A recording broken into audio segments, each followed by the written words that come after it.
Hello again. I'll present active salinas at Atanasovsko Lake and coastal habitats management. The presentation is prepared together with my colleague, Spaso Zunat, who is conservation officer in the Lagoon of Life project. And for those of you who are not here, I have to say where is Atanasovsko Lake. It's located on the Black Sea coast, and Atanasovsko Lake is part of the Burgas wetland complex, one of the most important wetland complex for waterfowl bird species. Not only on the Black Sea coast, but in Europe. Atanasovsko Lake is located on the north of the city of Burgas. It is Ramsar site. The northern part is methane reserve. The southern part of the lake is protected site, and the whole lake and the adjacent agricultural land, it's Natura 2000 site declared by both directive, Bird and Habitat Directive.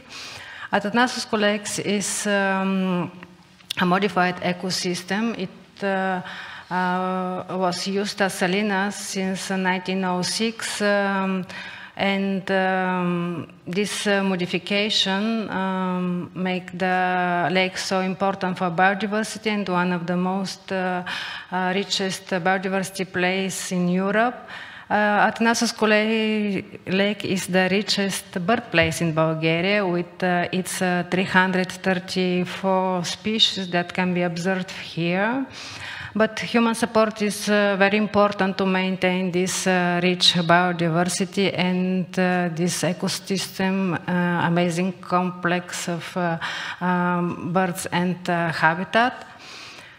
There are 3 coastal habitats in the Natura 2000 site. The largest one is a coastal lagoon habitat. It's priority for the conservation habitat. Here in the Atanasovsko Lake is the most representative site in Bulgaria, and second most representative after Danube Delta in the Black Sea biogeographical region. Its status is unfavorable bad, and the other 2 habitats, Mediterranean Sea, salt meadows and salicornia and other annuals, they have very small coverage, but they have important roles. The first one is in favorable bad status, and the second one is in the favorable status. What happened?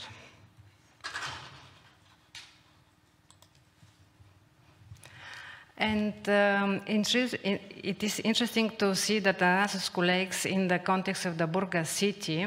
In 1906, when the southern part of the lake was turned into salinas, the lake was outside of the city of Burgas, and Burgas was a very small city.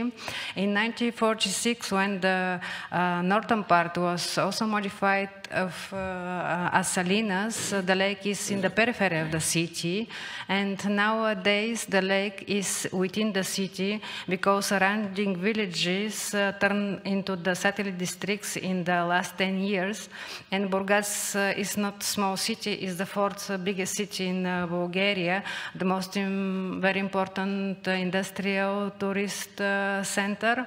And today the southern part of the lakes is located in the urban core, and the northern part of the lakes is in the urban periphery and in the rural one. Atanasovsko Lake keep the traditional extraction of salt, which involves solar evaporation of seawater and gathering the salt once per year. Usually the salt is harvested from the beginning of August till the end of December, and the period is so long because here the salt is still gathered by hand. Water supply is very important for the salinas. Atanasovsko Lake is the lowest point of the catchment area of 250 kilometers. That's why The row of bypass channel here on the right, you can see on the map.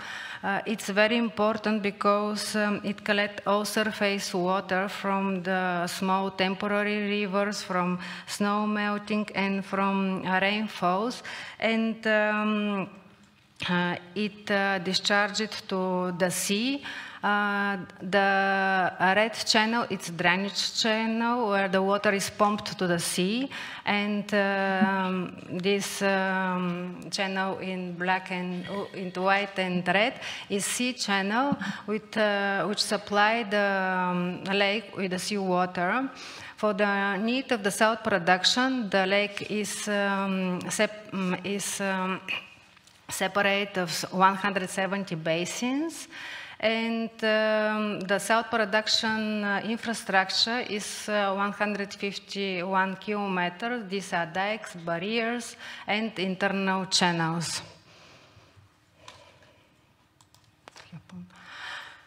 What are the water conditions in the salinas? Here on the map you can see the salinity gradient, and I have to say that in the first basins the salinity is the same as the Black Sea, and here I say that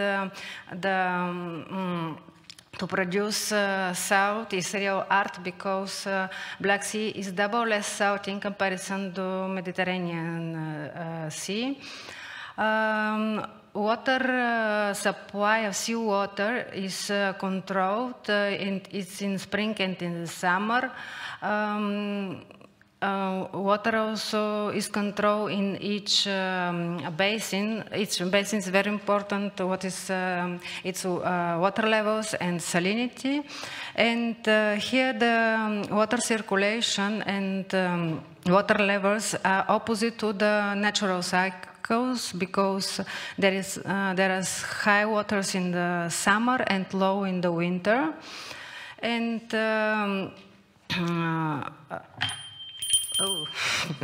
and there are no connection between northern and southern part of the lakes, which are two separate water bodies.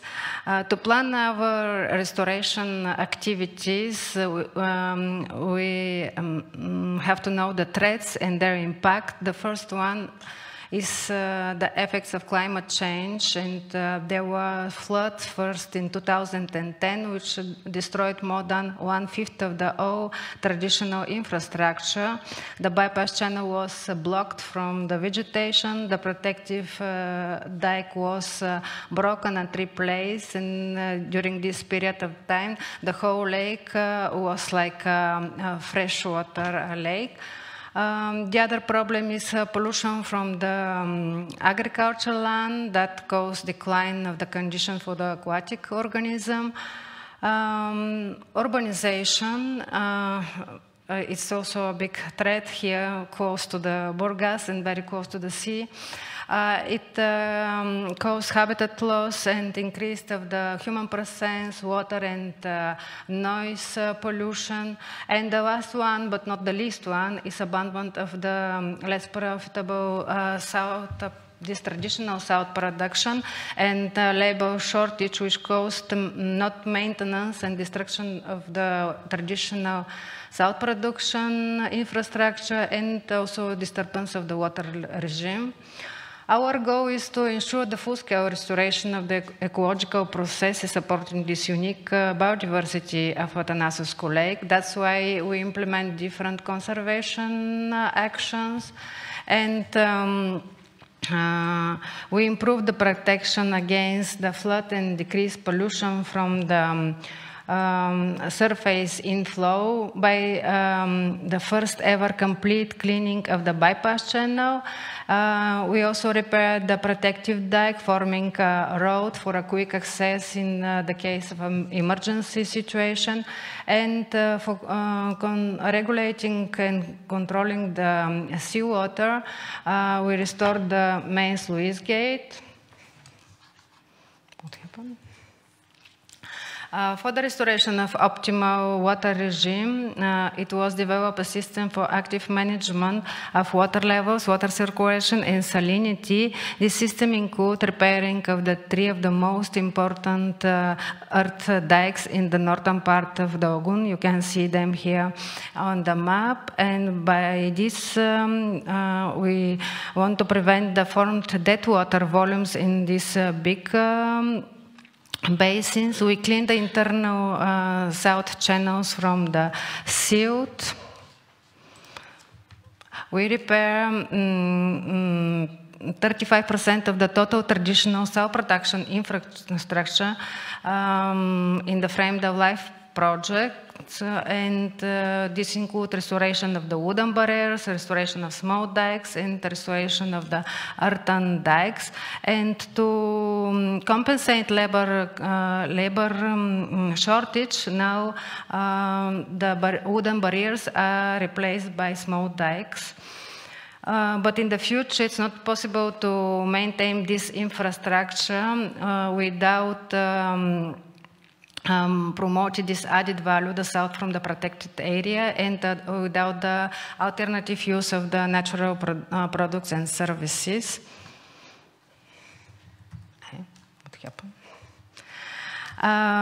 We restore the typically representativeness of coastal lagoon habitat by colonizing 3 basins with the salt-tolerant water plant species, Rupia maritima. It's a new action here.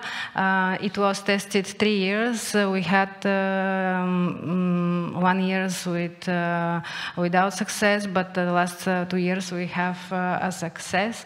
And it's an innovate for the Atanasovsko Lake actions to increase the breeding and roosting site of the bird species in the lagoon. And here you can see the new 16-hectare freshwater habitat for great beater that were restored.